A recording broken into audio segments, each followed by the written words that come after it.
Come on. I like Crawford. I like Crawford then. I like him now. I liked him before Canelo looked not so good in his last fight, obviously. I thought it was going to be... Teddy Atlas just dropped a prediction that has boxing fans split, calling Terence Crawford special and questioning if Canelo is a bit overrated. But with a smaller ring, massive stakes, and history on the line, is Atlas seeing what others aren't? He hopes you don't run. And Turkey has a knockout bonus in this fight. And there seems to be something out there like the way for you to win this fight is to move, move, move. Is that true? Listen. Turkey, you need to put a small ring, the smaller ring in the... Before we dive in, do me a quick favor, like this video and subscribe. 98% of you watch without subscribing, and it helps a ton. Ton? Awesome. Now, let's get into it. Terence Crawford isn't simply stepping up in weight, he's stepping into uncharted territory.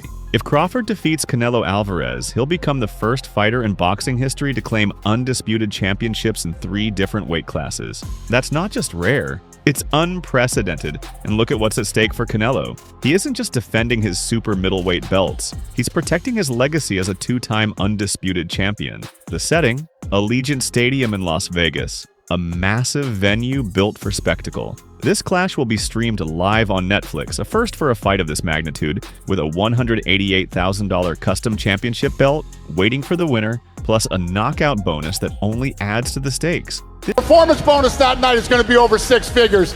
We're still talking about it. So, yeah, it's going to be a big number, whoever wins the performance bonus of the night that night. This is history in the making, a fight where the outcome will echo for decades. On his YouTube channel, The Fight, Teddy Atlas didn't just break down the matchup, he dropped a bombshell. While acknowledging Canelo's skills and calling him really good and even tremendous, Atlas raised eyebrows by suggesting that Canelo might be slightly overrated. His reasoning? Crawford in Atlas's eyes has something that can't be taught, the rare mix of hunger, mental toughness, and instinct that separates the greats from the truly special. I just think Crawford's real special. I think Canelo's really good. Really good. But I think Crawford is special. I know he hasn't fought the resume everyone wants, but you have that or you don't have that ingredient. I think he has it. Atlas emphasized that while Crawford doesn't have the star-studded resume of opponents that critics demand, what matters more is the fire within, the intangibles. Those qualities, Atlas argues, are what make Crawford uniquely dangerous, even as he moves up in weight to face the most powerful puncher of his career. One of the most talked about details heading into this fight is the size of the ring. You hear when he says, make a good fight for the people, Terence. He's saying he hopes you don't run. And Turkey has a knockout bonus in this fight. And there seems to be something out there like the way for you to win this fight is to move, move, move. Is that true? Listen. Turkey, you need to put a small ring, the smaller ring in the... Or rather the lack of it. At Canelo's request, the bout will take place in an 18 by 18 foot ring, the smallest ever approved for a major title fight. What does that mean? Simply put, less room for Crawford to maneuver, fewer angles to escape, and more opportunities for Canelo to cut off the ring and impose his physical strength. This move has drawn criticism, with analysts like Atlas warning that it could shift the balance unfairly. A smaller ring means Crawford will be forced into close-range exchanges, where Canelo's power is most dangerous. Could this be a tactical masterstroke by Team Canelo? A plan to neutralize Crawford's mobility before a single punch is thrown? Like Crawford? Or may use the same game plan?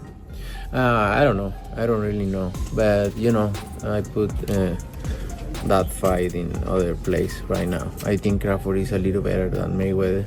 But Canelo have more experience right now. Adding more fuel to the fire, Canelo made a stunning statement that shook the boxing world. I think Crawford is better than Mayweather. He's more intelligent. I think he's better than Floyd Mayweather. Coming from the man who suffered his first defeat at Floyd's hands, the remark instantly sparked heated debate. What was Canelo? What, 20-something? 20 what? 23? 25? Yeah, he was, very, very young in the game, Very obviously. Young. Yeah, very young. He had more fights than Floyd, and he lost.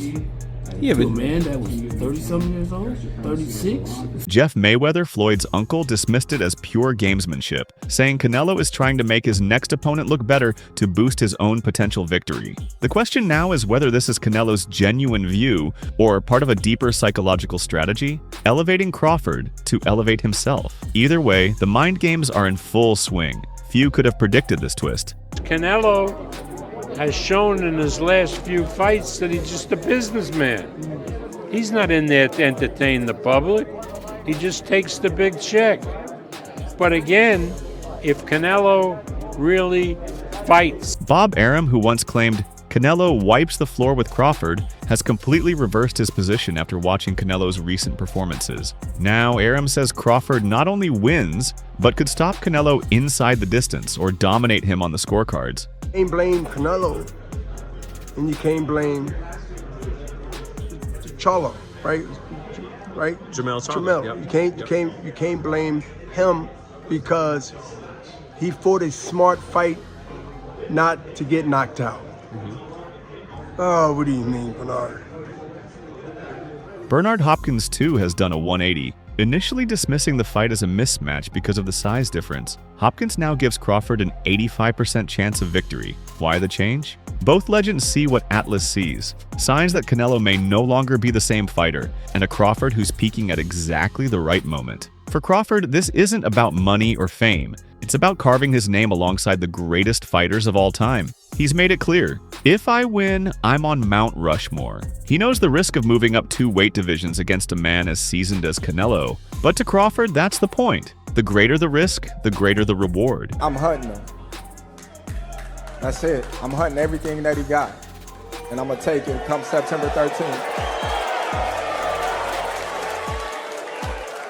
He believes his sharpness, his adaptability, and his mental game give him the edge. Crawford isn't coming to prove he belongs, he's coming to take over. For Atlas, this fight is more than just styles clashing. It's the moment where 2 careers collide at opposite arcs. He sees a Canelo who's been showing signs of wear since his loss to Bivol in 2022, and a Crawford who's never looked sharper.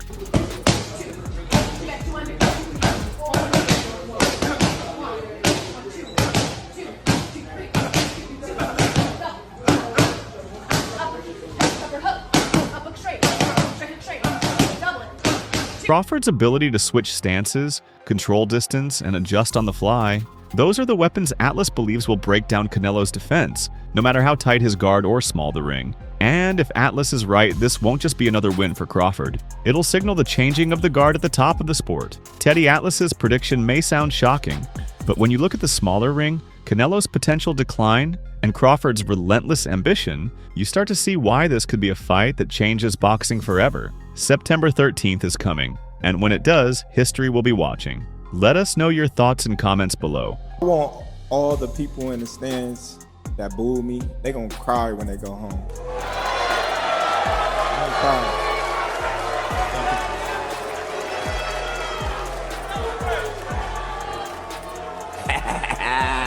Go ahead. Wow. Alright guys, for the best updates on boxing news, moments, events, and actions, subscribe to Knockout Updates and turn on notifications to never miss out on quality content, and check out our other videos. Until next time, peace out.